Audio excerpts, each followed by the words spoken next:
L'invité de BFM Politique aujourd'hui, c'est Maud Bréjon, porte-parole du gouvernement. Bonjour Maud Bréjon. Bonjour. Je m'arrête un instant sur la cérémonie qui vient de s'achever à Arras.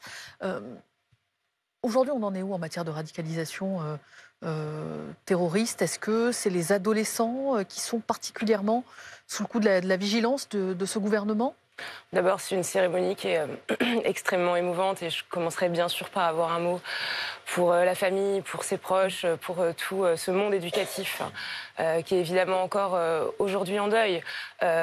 Néanmoins, cette cérémonie montre aussi que la République est plus forte et que la République se tient debout face à ceux qui essaient de l'attaquer, face à l'islam politique qui aujourd'hui encore continue de tenter d'avoir atteinte à notre laïcité, à notre République. Ça reste un point de vigilance. Et notamment à travers notre école. C'est évidemment un point de vigilance de tous les instants.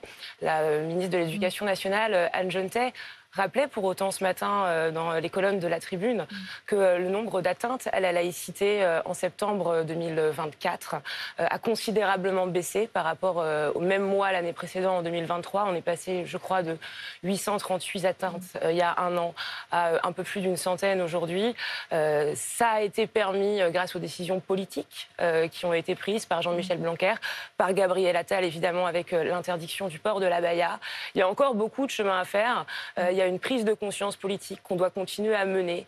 Mais moi, je suis là pour vous dire que nous ne lâcherons rien. Maud Bréjon, je vous présente à mes côtés Amandine Attalaya, éditorialiste politique à BFM TV, qui va vous interroger à mes côtés. Je vous présente également Jules Péquenard de la Tribune Dimanche, qui est partenaire de cette émission. Jules, précisément sur cette interview que vous évoquez d'Anne Genetet dans les colonnes de la Maud Bréjon, Tribune donc cette interview d'Anne Genetet dans les colonnes de la Tribune Dimanche, également concomitante l'interview de votre collègue Othman Nasrou, en charge de la citoyenneté, dans le journal du dimanche, qui pointe, lui, un nombre de mineurs radicalisés en forte hausse. Alors, on comprend que les deux propos sont complémentaires, mais ils ne disent pas totalement la même chose. Est-ce que, d'après vous, le phénomène est réellement sous contrôle ?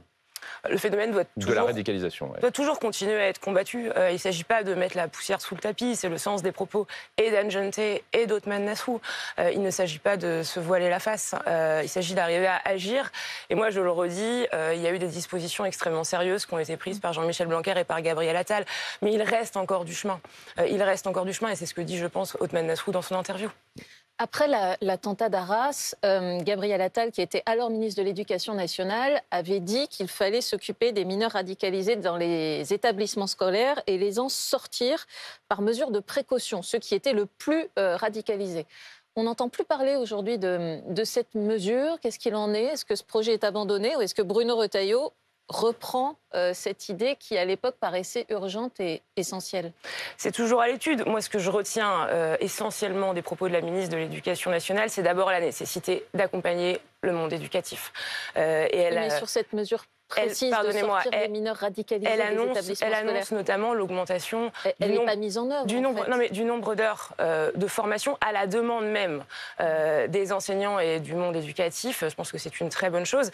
Et ensuite, il faut de toute façon avoir un suivi de tous les élèves dont on a détecté une situation de radicalisation. Mais c'est aujourd'hui réalisé par le ministère de l'Intérieur, c'est suivi par les rectorats. Est-ce que cette mesure-là serait mise en œuvre? C'est aujourd'hui pas encore décidé, c'est encore à l'étude et donc on aura l'occasion d'y revenir. Mais je note, moi, encore une fois, que des actions très concrètes ont été réalisées, qui ont donné des résultats, et c'est le sens de la baisse drastique du nombre d'atteintes à la laïcité ce dernier mois. Et je prends acte du chemin qu'on doit encore faire. Qu'est-ce qui a été réalisé concrètement sur les mineurs radicalisés depuis l'attentat d'Arras? Je vous parle des atteintes, des atteintes à la laïcité, et notamment des décisions qui ont été prises par Gabriel Attal. Mais chacun voit bien, le camis, par exemple, à l'école. Maud Bréjon, pardon, pour bien comprendre, quand vous dites les décisions prises par Gabriel Attal, vous évoquez notamment l'interdiction de l'abaya et du camis à l'école, par exemple. Pour nos téléspectateurs puissent suivre en même temps. Chacun voit bien que Bruno Retailleau a une détermination qui est absolue sur ces sujets, sur les sujets de radicalisation et plus globalement pour garantir la sécurité des Français, la sécurité des élèves, la sécurité des enseignants, et qu'il ne cédera pas un centimètre sur la question. Et je crois qu'aujourd'hui, sa volonté et sa détermination est une évidence pour tout le monde. Puisqu'on parle de Bruno Retailleau, plusieurs mesures sont à l'étude à la fois de son côté et du côté du ministre de la Justice, Didier Migaud, qui, à propos des mineurs, dit envisager de lever l'excuse de minorité ce qui permet d'avoir des peines plus lourdes pour certains mineurs, et de l'écarter en fait au cas par cas. Qu'est-ce que ça change, cette proposition de Didier Migaud, dans la mesure où en fait c'est déjà le cas aujourd'hui, puisque les juges peuvent précisément au cas par cas lever l'excuse de minorité pour les mineurs entre 16 et 18 ans. Quel est l'apport ou la nouveauté? D'abord, Bruno Retailleau, puisque vous ouvrez votre question là-dessus, fait, je pense, aujourd'hui un constat, qui est le constat partagé par une très large majorité de Français. Que dit Bruno Retailleau? Bruno Retailleau dit, en matière de sécurité, on a encore du chemin à faire. Et partout où vous allez en France, les Français vous le disent. Bruno Retailleau dit ensuite, et on y viendra après, on doit avancer sur le contrôle de l'immigration, et notamment de l'immigration clandestine. On va y venir après, oui, tout à fait. Mais une fois qu'on a dit ça, on voit bien qu'on a en France aujourd'hui un travail à mener pour se doter d'un meilleur arsenal juridique, et ça passe par une réflexion sur l'atténuation de l'excuse de minorité. On en discutera au sein du gouvernement, on en discutera au sein du Parlement, mais face à des phénomènes de violence qui touchent des jeunes de plus en plus jeunes et avec des niveaux de violence de plus en plus importants, chacun, je crois, comprend bien, et ce n'est pas une question de droite ou de gauche, c'est juste une question de bon sens, qu'il faut qu'on fasse évoluer la législation. Oui, mais ce que je voudrais comprendre, c'est au-delà des mots, qu'est-ce que ça change concrètement, encore une fois, puisque les juges peuvent déjà lever l'excuse de minorité au cas par cas? Eh bien, on étudiera une possibilité d'avoir une levée automatique, par exemple, de cette excuse de minorité, et voir jusqu'où est-ce qu'on peut la lever. Est-ce que c'est 16 ans? Est-ce que c'est en dessous? C'est des débats qui auront lieu au Parlement. Nous avions nous-mêmes on la supprime alors? Nous avions nous-mêmes, il ne s'agit pas de la supprimer, il s'agit de l'atténuer. Nous avions nous-mêmes ouvert la porte à cette réflexion-là. C'était une demande qui a été formulée par le groupe de la droite républicaine de Laurent Wauquiez, qui, je comprends, fait débat. Gabriel Attal avait repris l'idée, mais ça n'a pas avancé pour le moment. D'où la question que peuvent se poser les Français. Parce que le gouvernement a été formé il y a quelques semaines. Néanmoins, l'annonce a été faite et par le Premier ministre et par Didier Migaud d'une réflexion qui allait être menée en ce sens. Je crois qu'encore une fois, il y a des attentes de davantage de fermeté et d'efficacité en matière de justice en France qui sont indéniables. Il faudrait être sourd pour ne pas entendre ce que nous demandent les Français. On peut, en sortant de l'émission, si vous voulez, je vous emmène au marché d'Antony sur ma circonscription. On les entend tous les jours. Vous les aussi, entendez, et je le sais bien, sur les micro-trottoirs que vous faites, et plus globalement, j'imagine, dans nos entourages. On ne peut pas rester aveugle face à cette demande-là. On ne peut pas rester aveugle. Maude Bréjon, vous dites que les Français sont en demande de plus de sécurité. Le pôle sécurité, il fonctionne par le ministère de l'Intérieur, le ministère de la Justice. Le ministre de la Justice, précisément, il s'est plaint cette semaine d'un budget, dit-il, pas à la hauteur dans les chiffres, dans la copie initiale, tout du moins celle qui a été présentée. Je dis dans la copie initiale, parce que vous allez me dire que ça va être réécrit au Parlement. Mais dans la copie initiale, on voit que le ministère de la Justice doit renoncer à peu près 500 millions d'euros dans son budget 2024, quand dans le même temps, la police, le ministère de l'Intérieur récupère 587 millions d'euros de crédits supplémentaires, donnés plus à la police et moins à la justice. Est-ce que c'est un choix politique? Alors, je voudrais être très claire, nous conservons et nous avons une attention toute particulière à l'ensemble des ministères régaliens. Le budget de la justice ne sera pas en baisse par rapport à ce que c'était, par rapport au budget de l'année précédente. Il doit renoncer à 500 millions d'euros qui étaient prévus d'augmentation. Et le projet de loi de finances tel qu'il est aujourd'hui prévoit notamment la création de plus de 600 emplois supplémentaires dans le domaine de la justice. Donc non, nous ne sommes pas en baisse. C'est moins que ce qui était prévu. Maintenant, il y a un effort national qui est demandé à l'ensemble des ministères. Mais je vous garantis aujourd'hui, pour avoir bien regardé ce projet de loi de finances, que la justice, l'intérieur et la défense sont particulièrement épargnés parce que, encore une fois, on estime que c'est un sujet absolument prioritaire, qu'il y a des enjeux qui sont colossaux et parce que simplement, on a entendu les demandes exprimées par les Français lors des élections législatives et que ces demandes, pour beaucoup, reposaient sur davantage d'ordre et davantage d'efficacité en matière de justice. Mais pour l'instant, ce que dit Didier Migaud, c'est que vous demandez plus d'efforts à la justice et un peu moins à l'intérieur. Non, il y a une augmentation du budget de la justice qui sera réelle l'année prochaine. Et je note d'ailleurs, sans dévoiler de secret, que le Premier ministre et que Laurent Saint-Martin sont restés, bien sûr, le ministre du Budget, se sont montrés ouverts à des évolutions en faveur d'un plus haut budget pour la justice lors du débat parlementaire. On ne rentrera pas, et je ne rentrerai pas ici dans les chiffres, mais j'ai aussi entendu Didier Migaud évoquer des échanges qu'il avait pu avoir avec le Premier ministre et le ministre du Budget, et se disant ainsi confiant d'une évolution qui irait dans le bon sens. Donc il n'y a pas de sacrifice demandé particulier à la justice par rapport aux autres ministères. On ne pourra pas reprocher à ce gouvernement d'avoir sacrifié quelconque ministère régalien. La sécurité des Français et l'efficacité de la justice sont pour nous une priorité absolue parce que c'est aujourd'hui une priorité absolue pour les Français. Un mot sur Bruno Retailleau. Est-ce que vous êtes 100% à l'aise avec tout ce qu'il dit, y compris lorsqu'il dit que l'état de droit n'est pas intangible? Vous savez, moi j'entends beaucoup de caricatures à l'encontre de Bruno Retailleau depuis sa nomination depuis 2 ou 3 semaines. Le Rassemblement national dit il parle comme un porte-parole attendez. Que dit Bruno Retailleau, encore une fois? Bruno Retailleau dit on doit garantir davantage de sécurité pour le Français et on doit continuer à reprendre le contrôle des flux migratoires. Bruno Retailleau est en fait extrêmement lucide. Et il fait là un constat de bon sens, mais qui est le constat qui, je crois, a été formulé par une large majorité de Français. Et vous le voyez, je pense, dans les échanges que vous pouvez avoir aussi.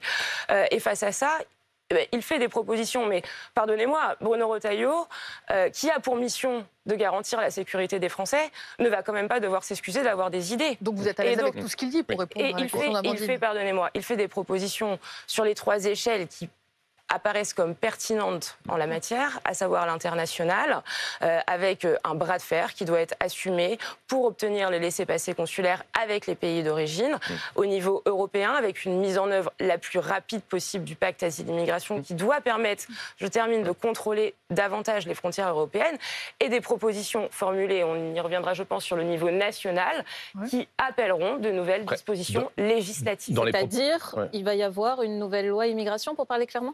Il faudra une nouvelle loi immigration pour adapter un certain nombre de dispositions. Et je me permets de prendre quelques minutes pour les expliquer. À quelle échéance? Bruno Retailleau a, par exemple, mis sur la table une proposition qui doit permettre de faciliter la prolongation de détention des étrangers en situation irrégulière qui présentent des profils dangereux dans les centres de rétention administratifs. Il propose que les profils les plus dangereux puissent être maintenus en détention, non pas au maximum 90 jours comme c'est le cas aujourd'hui, mais jusqu'à 210 jours. Pour le faire, on a besoin d'une loi. Ça passe par du législatif, c'est pas du réglementaire. Et donc on présentera ces propositions législatives plutôt en début d'année 2025, et on ne s'interdit pas, au sein de ces propositions législatives, d'y mettre d'autres dispositions qui, encore une fois, nous apparaîtraient au sein du gouvernement et avec les discussions qu'on aura avec les groupes parlementaires comme utiles pour protéger les Français. Il ne doit y avoir, Neila Latrousse, aucun tabou en matière de protection. Juste, vous êtes en train de nous dire qu'il y aura une nouvelle loi immigration début 2025, notamment pour augmenter la durée de détention dans les centres de rétention administrative. C'est une annonce. C'est précisément ce que je viens de vous dire. Et on ne s'interdit pas de réfléchir à d'autres dispositions qui pourraient être proposées dans cette loi. Ça se fera dans le cadre de discussions au sein du gouvernement. Ça se fera dans le cadre de discussions avec les groupes parlementaires à l'Assemblée et au Sénat. Est-ce que vous pouvez nous citer 1 ou 2 exemples de ce qui pourrait aussi être dans cette loi en début d'année à l'étude? Aujourd'hui, on parle essentiellement de la prolongation de la durée de détention dans les centres de rétention administrative. Nous n'avons pas pris de décision supplémentaire. Pour autant, on entend, d'une part, nos compatriotes qui nous demandent de continuer à agir, et puis des groupes parlementaires. Oui, qui font des propositions. Circulaire Valls, ce n'est pas du législatif, c'est justement du réglementaire. Ça. Alors, pour expliquer à ceux qui nous écoutent, c'est-à-dire que ça a occasionné une baisse du nombre de régularisation des sans-papiers via des critères à la fois familiaux de travail. Bruno Retailleau a dit que via une circulaire, il comptait la remettre en cause, donc ça ne passe pas par le Parlement. Donc ça, vous persistez, c'est hors débat parlementaire, même si certains de votre majorité n'étaient pas contents de ne pas être consultés à ce sujet. On agit, et c'est le cas de l'ensemble des gouvernements qui nous ont précédés, par voie législative et par voie réglementaire. Les deux ne sont pas incompatibles. La circulaire Valls, c'est quoi? La circulaire Valls, qui a été prise fin 2012, c'est une possibilité encadrée et discrétionnaire qui est donnée au préfet pour régulariser environ 30 000 personnes par an sur la base de critères précis qui touchent à la famille, qui touchent au travail et qui touchent aux études. L'année dernière, 34 000 personnes ont été régularisées dans le cadre de cette circulaire, 22 000 sur des critères familiaux, 12 000 sur des critères de travail, et environ 1 millier sur des critères liés aux études.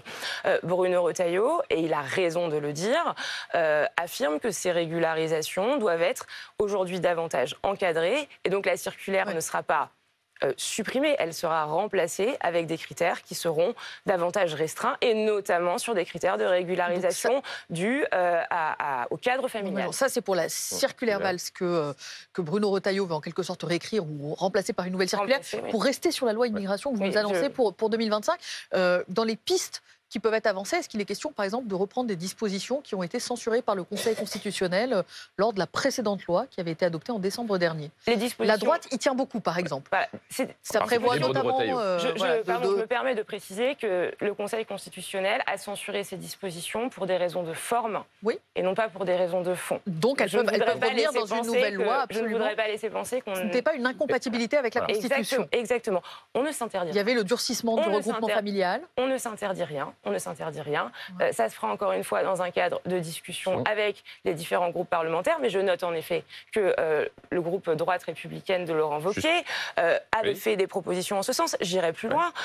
Hervé Marseille, par exemple, qui est président du groupe UDI au Sénat, avait déposé une proposition de loi qui reprenait un certain nombre de dispositions censurées pour des raisons de forme par le Conseil constitutionnel. À l'Assemblée nationale, si on additionne LR plus le bloc central, on arrive à peine plus de 210 voix. Est-ce que vous allez, soyons clairs, est-ce que vous allez chercher le soutien du Rassemblement national pour faire voter cette nouvelle loi immigration? On ne va pas chercher le soutien du Rassemblement national. On discutera avec l'ensemble des groupes parlementaires y compris le RN. Et ça se fera, pardonnez-moi, dans un cadre de discussion, notamment avec Renaissance, avec le MoDem, avec Horizon, avec les Républicains qui aujourd'hui soutiennent le gouvernement. Je ne vous dis pas qu'on va aller négocier avec le Rassemblement national. Mais est-ce que vous allez discuter avec eux? Vous voulez m'emmener? Est-ce que vous allez discuter avec eux? Je dis Parce que c'est important pour eux. Ça fait partie de leurs fondamentaux, l'immigration. C'est grâce à eux que Michel Barnier a pu passer sa première censure. Alors là, je suis obligée pardonnez-moi de vous répondre là-dessus. Le gouvernement tient du fait des 577 députés. Le gouvernement ne tient pas du fait du Rassemblement national.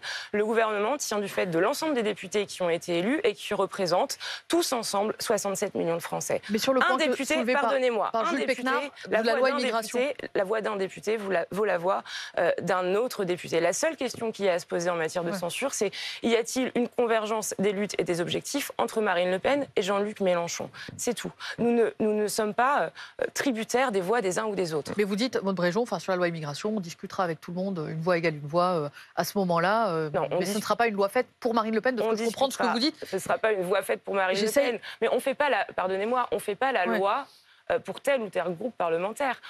On fait la loi pour essayer de répondre concrètement à ce que nous demandent les gens. Et on s'est engagé, et Michel Barnier s'est engagé, à ce que les propositions de loi qui seront formulées dans l'avenir soient discutées avec les groupes parlementaires qui aujourd'hui soutiennent le gouvernement.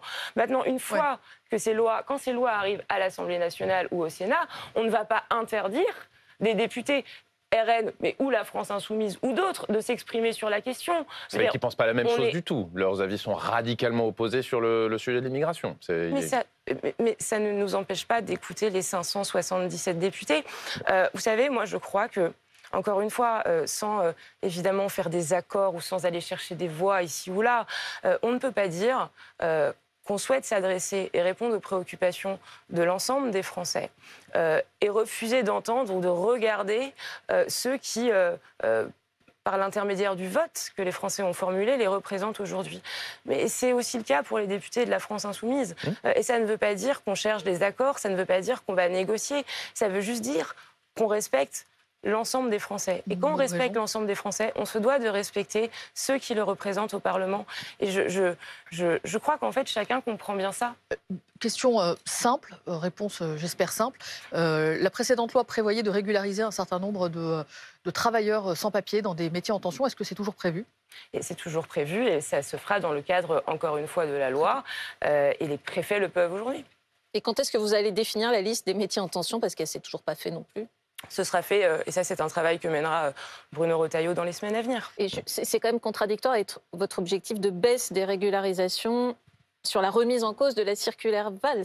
Non, parce que Comment est-ce que ça fait un tout la cohérent? circulaire Valls, je vous donnais les chiffres des régularisations qui avaient été réalisées l'année dernière. Les 2/3 des régularisations qui ont été réalisées dans le cadre de la circulaire Valls le sont pour des raisons familiales, ne le sont pas pour des raisons de travail. Bien entendu qu'on a besoin aujourd'hui d'une immigration du travail. Bruno Retailleau ne dit pas le contraire. Mais on a au sein de cette circulaire Valls des critères notamment de regroupement familiaux qui existent et qu'il convient de restreindre. Maud Bréjon, j'en viens au budget 2025. Le grand morceau du moment, présenté jeudi soir, oui, sans transition. J'en reviens au budget 2025, donc, qui a été présenté en Conseil des ministres. On n'a pas très bien compris sur la question du gaz ce qui allait se passer. On a d'un côté la ministre de l'écologie qui dit il y aura une taxation sur le gaz au même titre que sur l'électricité. Il n'y a pas de raison de défavoriser les énergies propres en faveur des énergies décarbonées. Le ministre du Budget hier dit il n'y aura pas de taxe, j'y suis défavorable. Et ils sont tous deux membres du même gouvernement que vous, Maud Bréjon. Qui croit entre les deux? Qui dit la vérité? Il n'y aura pas d'augmentation du taxe. Il n'y aura pas d'augmentation, des taxes sur le gaz.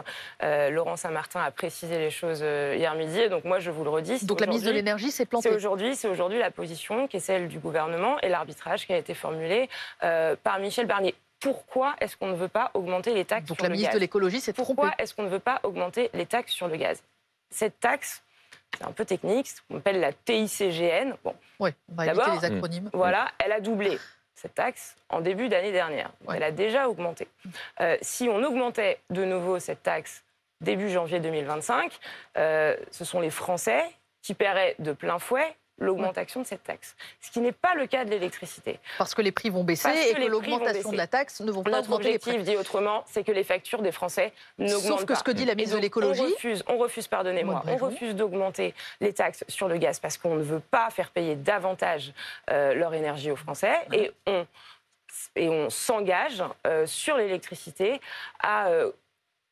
contenir une augmentation, une baisse des factures, au-dessus de 10%. Ce que dit la ministre de l'écologie, c'est qu'en faisant cela, le gaz reste quand même nettement moins taxé que l'électricité, presque 2 fois moins au mégawattheure. Est-ce que c'est finalement reculer sur la transition énergétique, dire tout ce qu'on vous avait dit sur le verdissement du parc automobile, tout ce qu'on vous avait dit sur les usages électriques, tout ça est mis de côté. Finalement, l'énergie propre coûtera toujours plus cher que l'énergie pas propre.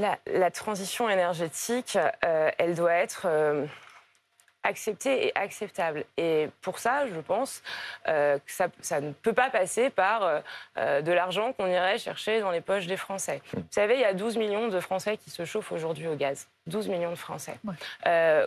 Comment pourrions-nous aller expliquer, alors que beaucoup d'entre eux ont déjà du mal à boucler les fins de mois, qu'on procède à une augmentation de la taxe début janvier qui se répercuterait directement sur leurs factures? Je suis désolée, l'écologie punitive et l'écologie qui consiste à faire payer toujours davantage aux gens, c'est pas la solution. Cela dit, Maud Bréjon, en tout cas, l'électricité, les foyers, et ils sont à peu près 20%, ça fait 6 millions qui paient une électricité à taux fixe, vont voir cela, leur facture augmenter. Et parmi eux, il y a des professionnels. Enfin, on pense par exemple à des boulangers, à ceux qui s'occupent de pressing ou autre. Est-ce que vous avez prévu pour cela des aides pour compenser la hausse de leur facture? Sur l'électricité, 80% des particuliers sont au tarif réglementé et verront leur facture, c'est notre engagement, diminuer d'autour de 10% Tout à fait. En début d'année prochaine. Concernant les 20% restants qui sont au prix de marché, ils ont en réalité déjà bénéficié des baisses depuis le début des baisses des cours de l'électricité. Donc, je comprends parfaitement votre question, mais ceux-là ont déjà bénéficié de la baisse du marché, ce qui n'est pas le cas pour ceux qui sont au tarif réglementé, puisque les tarifs réglementés vont être mis à jour en début d'année. Voilà. Donc rien de plus n'est prévu, l'effort est assumé les concernant. Pas en tout cas dans la copie qui est celle présentée par le gouvernement, le cadrage est celui que je viens de vous donner, à savoir une baisse des factures pour 80% des Français et des baisses de factures qui ont déjà été enregistrées pour les 20% restants. Pour autant, on reste, et on l'a beaucoup dit, extrêmement ouvert à la discussion au sein du débat parlementaire, avec, je le rappelle, un cadre budgétaire sur lequel il conviendrait de revenir. Nous allons terminer l'année à plus de 6% de déficit. Nous serions à environ 7% l'année prochaine si on ne fait rien. Ça nécessite d'aller chercher 60 milliards dans un temps record, un budget qui a été réalisé en quelques semaines. C'est difficile. Moi, j'ai conscience d'être porte-parole d'un budget qui est en partie impopulaire, qui est un budget de combat, mais qui est un budget nécessaire pour redresser les finances publiques françaises. Parce qu'un pays qui laisse filer son déficit, c'est un pays qui va dans le mur. Et je voudrais dire autre chose. C'est un budget qui s'inscrit dans une trajectoire. Et on va évoquer tout cela. Maud Bréjon, il nous reste encore du temps dans quelques instants. Ces questions et toutes celles que vous posez de chez vous sur la santé, les impôts, le pouvoir d'achat. Vous restez avec nous, Maud Bréjon, à tout de suite dans BFM Politique.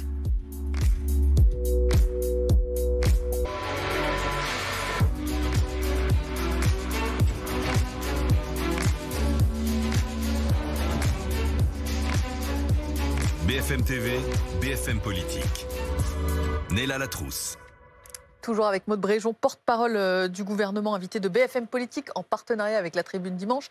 Maud Bréjon, il y a un téléspectateur qui nous écrit sur le budget, Ignace, qui nous demande « Bonjour, est-il prévu que l'effort national soit demandé aux députés et sénateurs en réduisant leurs frais et leurs indemnités ?» Je crois que c'est la question suivante qui s'est affichée à l'antenne. Ignace demande « Est-ce que les députés et sénateurs vont réduire leurs frais et leurs indemnités au titre de l'effort demandé à l'ensemble des Français ?»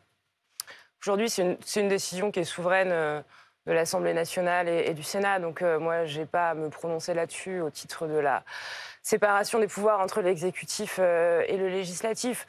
Néanmoins, ce sera à eux de décider. Néanmoins, c'est évidemment à eux de décider. Ce n'est pas le gouvernement, qui décide, et c'est bien normal, ce genre de choses. Alors, question plus large, parce qu'on a déjà parlé des efforts que vous allez demander aux Français, mais les budgets de l'Assemblée nationale, du Sénat et de l'Élysée vont, eux, augmenter pour l'année 2025. Comment est-ce que vous pouvez expliquer aux Français, et c'est peut-être légitime, mais qu'ils doivent tous faire des efforts, mais que cet effort collectif ne concerne ni l'Élysée, ni l'Assemblée nationale, ni le Sénat? Je comprends complètement la question. Expliquer un petit peu quand même comment ça se passe derrière.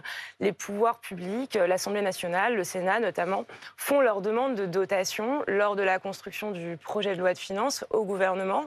Et au titre, encore une fois, de la séparation des pouvoirs, le gouvernement se doit d'inscrire ses demandes de crédit, ses demandes de dotation au sein du projet de loi de finances, donc du budget, sans négociation. Et il appartient ensuite à l'Assemblée nationale et au Sénat, lors des débats parlementaires qui auront lieu dans les semaines à venir, de trancher et de modifier les demandes initiales qui ont été formulées. Mais au nom du gouvernement, vous avez... Je comprends parfaitement votre question, je comprends parfaitement le questionnement que ça peut susciter chez nos concitoyens, mais il n'appartient pas à un ministre, encore une fois, de se prononcer sur l'avis du Parlement. Et je pense que c'est en fait plutôt sain. Du reste, qu'il y ait des augmentations dues à l'inflation, comme c'est le cas pour l'ensemble ou pour une grande majorité des budgets de l'État, ça peut aussi s'expliquer sans balayer les questionnements que ça peut susciter. Ne rentrons pas non plus dans un débat qui amènerait à une petite musique anti-politique et anti-élu. C'est difficile d'être député. Hein. Moi, je connais bien, je l'ai été pendant 2 ans. Est-ce que vous diriez, comme la présidente de l'Assemblée nationale, il n'y a rien à économiser à l'Assemblée nationale? En tout cas, c'est une mission de tous les instants. Ce sont des collègues qui donnent chacun beaucoup à leur territoire, qui partagent leur vie entre Paris et leur circonscription. Je dis pas ça, et je dis pas ça pour faire pleurer dans les chaumières, mais je ne voudrais pas laisser penser aujourd'hui que mes collègues à l'Assemblée nationale sont des privilégiés, parce que ce n'est pas le cas. Et je vais dire, ce n'est pas le cas d'autant plus dans une période que vous connaissez bien, où les élus sont souvent attaqués. Sauf que vous serrez la ceinture, parfois de violences verbales, parfois de violences physiques. Donc attention à la petite musique qu'on pourrait laisser entendre, encore une fois, anti-politique et vous avez raison de le dire, puisque les ministères, notamment, font des efforts sur leur budget. Là, l'interrogation, c'est que, y compris des ministres du gouvernement qui ont sans doute tout autant de déplacements, peut-être pas à l'international, mais qu'Emmanuel Macron, ou encore davantage de déplacements que des députés ou des sénateurs, eux font des efforts. Et je me dis, un retraité à qui on explique que pendant 6 mois, il va devoir renoncer à la revalorisation de ses pensions, comment est-ce qu'on lui fait passer l'idée qu'à l'Assemblée nationale, par exemple, il y a 10 millions de plus cette année, 10 millions de plus? C'est encore un débat. C'est quoi? C'est la dissolution?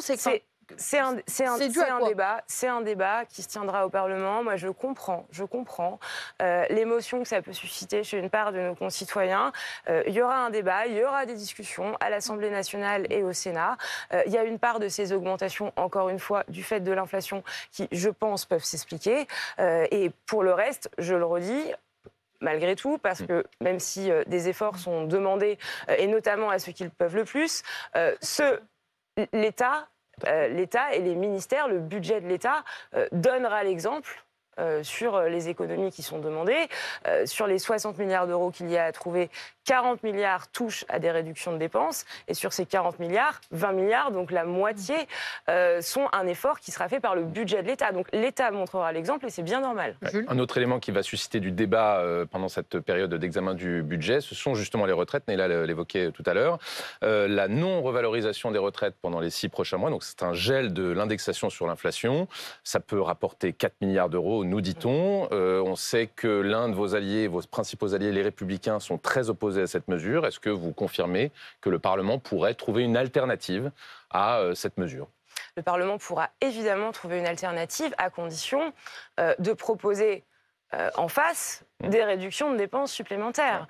Vous savez, ça ne nous fait pas, pardonnez-moi, ce décalage de l'indexation sur l'inflation des retraites de 6 mois n'est pas une décision ou une proposition qu'on formule de gaieté de cœur, Jules Pécnard.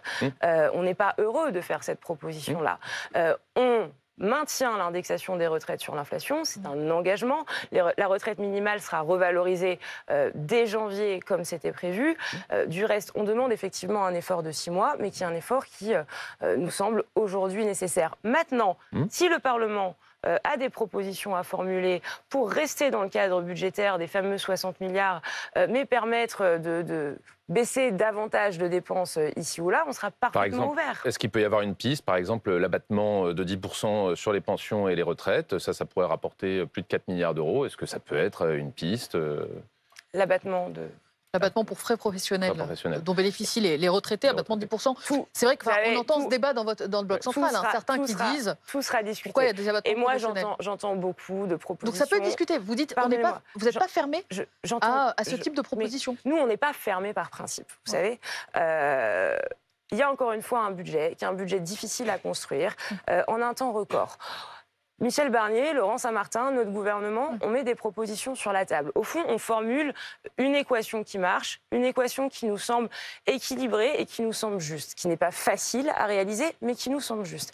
Avec un effort principal sur la réduction des dépenses et des contributions, pardonnez-moi, ciblées et temporaires, notamment pour ceux qui le peuvent le plus. Du reste, on étudiera, et c'est normal, c'est le débat parlementaire, toutes les propositions qui seront formulées à l'Assemblée nationale et au Sénat, et le gouvernement se positionnera et prendra le temps de le faire sur chacun des amendements et acceptera les amendements qu'il estime être bons pour le pays, avec 2 lignes rouges. La première, c'est le maintien du cadre budgétaire tel qu'il est présenté, parce que c'est bon, parce que, pardonnez-moi, mais... redresser les finances publiques, c'est protéger les Français et c'est protéger le pays à moyen terme, et en préservant autant que possible les classes moyennes qui travaillent. Puisque tout est ouvert à la discussion parlementaire, est-ce qu'il peut y avoir à l'issue des débats moins de 4000 suppressions de postes, par exemple, dans l'éducation nationale ? Ça aussi, cela fait partie des éléments ouverts à discussion ? Mais, en fait, je vous le redis, nous ne sommes pas fermés par principe. La méthode Barnier, c'est aussi accepter d'avoir un gouvernement qui formule des propositions mais qui n'arrive pas avec un dossier qui serait fixé, qui serait figé, sur lequel aucune discussion serait possible. Mais je vous repose ces questions, Aude Réjean, parce que vous entendez bien les syndicats d'enseignants, vous entendez bien la communauté éducative qui s'est émue de ces suppressions de postes. Donc leur dire ça peut bouger à l'issue des débats, c'est un élément aussi important et de confiance pour eux. Mais le principe d'un débat parlementaire, c'est de permettre à un projet de loi, que ce soit le budget ou n'importe quel autre, de pouvoir être amendé. Le droit d'amendement pour les parlementaires, c'est constitutionnel. Donc bien sûr qu'on est ouvert à faire évoluer ce projet de loi. Ce qu'on dit, c'est que notre responsabilité, c'est de redresser la trajectoire des finances publiques. Maud Bréjon, sur cette mesure précise, cette idée de supprimer 4000 postes d'enseignants, les enseignants peuvent se demander... Michel Barnier avait dit qu'il s'agissait uniquement de réduire un nombre de postes de fonctionnaires qui n'étaient pas en contact avec le public. Alors, les enseignants déjà sont en contact avec le public, donc première contradiction. Et deuxièmement, tous les enseignants savent que en Europe, nous avons les classes les plus chargées en primaire et au collège. Donc est-ce que ça n'est pas une priorité pour vous que ça se passe mieux, de décharger un peu les professeurs aujourd'hui au regard de ce que font nos collègues européens ? L'école est une priorité absolue et je ne voudrais pas qu'on puisse penser le contraire. Néanmoins, il y a des faits démographiques qui sont extrêmement factuels. Nous aurons l'année prochaine près de 100 000, 96 000 élèves scolarisés en moins. Si on suivait cette courbe démographique à la lettre, c'est 4 800 enseignants de moins dotés dans les écoles l'année prochaine. Bon, déjà, on est, si je puis dire, un peu mieux disant par rapport à ce que le suivi de la démographie nous amènerait à faire. Et ensuite, il n'y aura pas, pardonnez-moi, de décision brutale. Il y aura des discussions à l'Assemblée nationale, il y aura des discussions avec le monde enseignant pour qui on a un respect total et absolu, et les choses se feront en bonne intelligence. D'ailleurs, en parallèle, et on n'en parle pas suffisamment, mais le gouvernement a annoncé, et nous avons annoncé la création de 2000 places d'aidants, d'AESH supplémentaires. J'aimerais qu'on puisse aussi un petit peu en parler et le mettre en valeur. Notamment les personnels qui accompagnent notamment les élèves en situation de handicap qui sont intégrés dans des classes ordinaires. Et c'est autant de vies d'élèves et de familles derrière qui changeront. Donc on essaie vraiment, dans le cadre budgétaire contraint qui est le nôtre, de préserver ce qui est ce joyau de l'éducation nationale. Je vous arrête là-dessus. Est-ce qu'il n'y a pas une dissonance entre ce que vous dites, qui dans les chiffres paraît tomber sous le sceau du bon sens, et ce qu'a dit Michel Barnier lui-même, ce qui correspond au ressenti du terrain? Il a dit lui-même dans sa déclaration de politique générale: nous devons trouver des réponses aux défis posés par le remplacement des professeurs absents. Est-ce que cette suppression de 4000 postes, est-ce que ça colle avec cette réalité ressentie sur le terrain? Néanmoins. On entend parfaitement ce qui est ressenti sur le terrain. Vous savez, moi, je l'entends dans ma circonscription par les enseignants et par les familles et par les élèves. Mais on a aujourd'hui des chiffres, encore une fois, 100 000 élèves en moins à la rentrée prochaine, qui, je crois, justifient qu'on mette en adéquation le service public avec la réalité du terrain.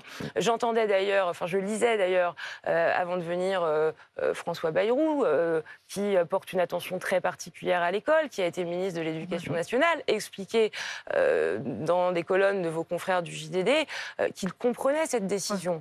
Donc, ne surréagissons pas, on est encore une fois en amont des débats, les choses pourront évoluer, l'école est évidemment une priorité absolue du gouvernement parce que c'est l'assurance vie de la République. Et il y a des données aujourd'hui factuelles avec des élèves en moins l'année prochaine, et c'est, je pense, normal, et c'est du bon sens qu'on puisse les intégrer. Brièvement, Maud Bréjon, ce sont des suppressions de postes concertées avec les collectivités? C'est-à-dire que ça sera par 4000 sur l'ensemble du territoire, ou il faudra regarder où est-ce qu'il y en a plus de besoins, où est-ce qu'il y en a moins? Ce sera évidemment concerté, mais nous n'avons pas une approche bête et méchante de la question.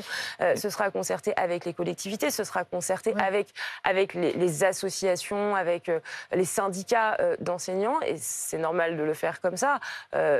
Nous n'avons pas pour volonté de brutaliser quelque institution que ce soit.